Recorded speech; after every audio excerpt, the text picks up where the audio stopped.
All right, guys, so I'm here with a little review about Game of Thrones Season 3. It just premiered recently, and we had our first episode this week. Now, I can't really go into a full detailed review without ruining the last two seasons and ruining actually what's going to happen in the future, and so I won't.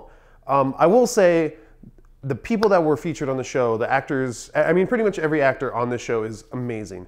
They're great. They give awesome performances. Everyone from the little kids to the seasoned veterans that play like the older characters that have been around this world for a long, long time.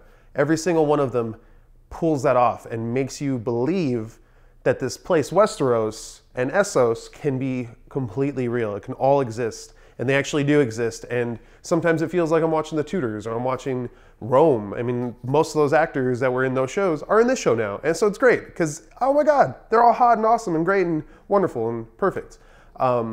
It deviated a little bit from the actual story. Of course, I mean, we've had enough deviations in the first two seasons to make it, of course, you know, the ripple effect is going to affect it. Some of them they've made purposefully, and it works. It's a different story.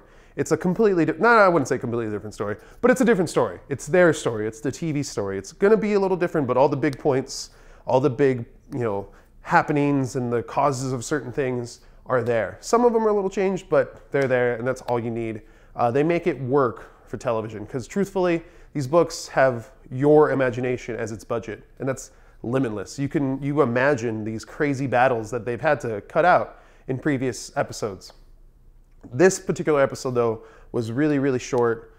It felt really short, but it's catch up. The first 2-3 episodes are probably going to be like that. I can already feel it. I can already see it.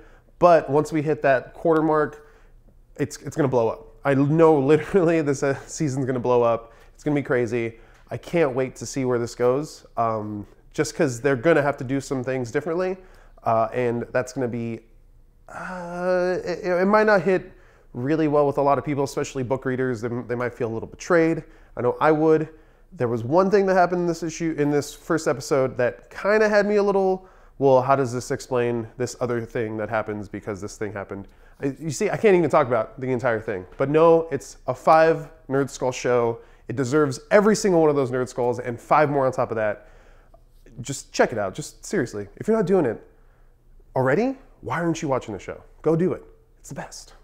Better than Walking Dead. It has zombies in it.